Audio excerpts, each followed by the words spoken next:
മദ്യപാനാത് വീതലജ്ജം ജിഹാസന്ത്യപി ബാലകാഃ വിഷൂജിഗ്രസ്തമിവ തം ജുഗുപ്സന്തേ വിവേകിനഃ.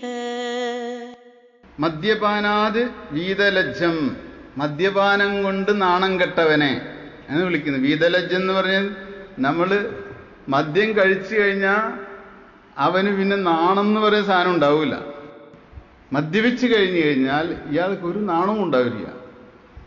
എങ്ങനെ നടക്കുന്നത്, എങ്ങനെ സംസാരിക്കുന്നത്, ആരോടാണ് സംസാരിക്കുന്നത് എന്നുള്ള ഭാവമൊക്കെ മറന്നുപോകും.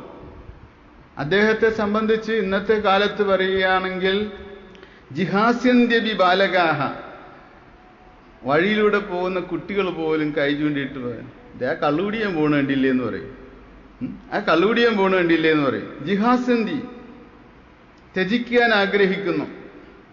ബാലന്മാര് പോലും അയാളെ അവഗണിച്ചിട്ട് തള്ളിക്കളയും. ആ മനുഷ്യൻ നാണമില്ലാത്ത മനുഷ്യൻ, എല്ലാ കാശും കൊണ്ട് കള്ളു കുടിച്ച് കളയും, ഒന്നിനും കൊള്ളാത്ത മനുഷ്യൻ. വിഷൂജിഗ്രസ്തം, വിഷൂജി പിടിവിട്ടവനെ പോലെ വിവേകിനം ജുഗുപ്സന്തി, വിവേകമുള്ളവർ വെറുക്കുന്നു അയാളെ. വിഷൂജി എന്ന് പറഞ്ഞു കഴിഞ്ഞാൽ വസൂരി പിടിവിട്ടവനെ പോലെ തന്നെ. വസൂരി പിടിവിട്ടവന്റെ അടുത്തേക്ക് ആരും ചെല്ലില്ല, പകർച്ചവ്യാധിയാണ്. അത്രയും രോഗമുള്ള ഒരാളെ പോലെ അകറ്റി നിർത്തും, വെറുക്കും നമ്മൾ മനുഷ്യരെല്ലാവരും. പക്ഷെ എന്നാലും കള്ളുകുടിയന് മനസ്സിലാവില്ല താൻ വളരെ റെസ്പെക്റ്റബിൾ പേഴ്സണാണെന്ന് അദ്ദേഹം വിചാരിക്കുക. ആദരവ്, തനിക്ക് വളരെ ആദരവ് തരുന്നുണ്ട് എല്ലാവരും എന്ന് കരുതും. പക്ഷെ ഒരിക്കലും അതുകൊണ്ട് നമ്മൾ മദ്യത്തെ ഉപയോഗിക്കാൻ പാടില്ല. മദ്യം ഒരിക്കൽ കഴിച്ചു കഴിഞ്ഞാൽ കാലക്രമത്തിൽ നമ്മൾ മദ്യത്തിൻ്റെ ഇരയായിട്ട് തീരും, അഡിക്റ്റഡ് ആയിട്ട് തീരും. നമ്മുടെ മനസ്സിൻ്റെ ഒരു ദുർബലത കൊണ്ടാണ് മദ്യപിക്കുന്നത് തന്നെ. യഥാർത്ഥത്തിൽ മനസ്സിൻ്റെ ശക്തി വളർത്തിയെടുത്തു കഴിഞ്ഞാൽ മദ്യപാനത്തിൽ നിന്ന് വിമുക്തി നേടാം. പക്ഷെ ആരും മനസ്സിൻ്റെ ശക്തി വളർത്തിയെടുക്കാൻ ശ്രമിക്കാറില്ല. മനസ്സിന് നല്ലവണ്ണം ദുർബലതയുള്ളവർ, ഫീബിൾനെസ് ഉള്ളവർ മദ്യപിച്ചു കഴിഞ്ഞു കഴിഞ്ഞാൽ അയാൾ പെണ്ണുങ്ങളെപ്പോലെ ചിണുങ്ങും, കരയും ഒക്കെ ചെയ്യും. മദ്യപാനത്തിൻ്റെ ദൂഷ്യവശങ്ങളെക്കുറിച്ച് തീക്ഷ്ണമായ ഭാഷയിലാണ് എഴുതുന്നത് ഇവിടെ. 86-ാമത്തെ പദ്യം. മദ്യകർത്താ പൂതിഗന്ധി പടശ്ചാസ്യ നികേതനം ദുർഗന്ധകലുഷം തേന സ്പൃഷ്ടം സർവമപീദൃശം. മദ്യകർത്ത, മദ്യമുണ്ടാക്കുന്നവൻ, പൂതിഗന്ധിഹി, ദുർഗന്ധത്തോടു കൂടിയവനാണെന്ന്. പൂതിഗന്ധം എന്ന് പറഞ്ഞാൽ ദുർഗന്ധം.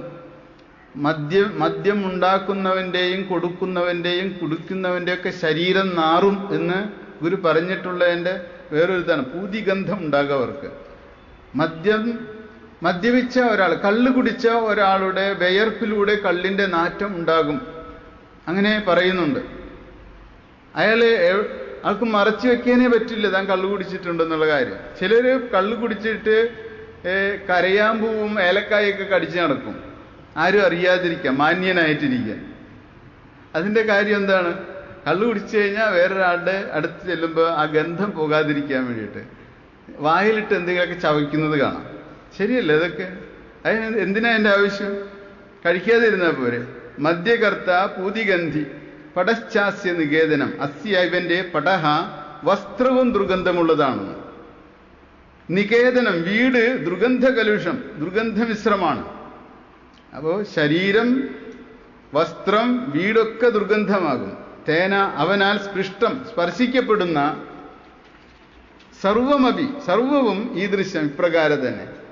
അപ്പോൾ മദ്യപിച്ചവൻ തൊടുന്നത് നാറും, താമസിക്കുന്ന ഇടം നാറും, ഉടുക്കുന്ന വസ്ത്രം നാറും, ശരീരം നാറും.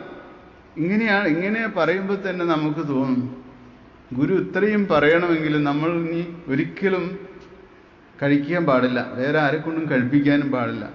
മദ്യപിക്കുന്നത് വളരെ മോശമായ കാര്യമാണ്, എത്ര അപഹാസ്യം ഉണ്ടാക്കുന്ന കാര്യമാണ്.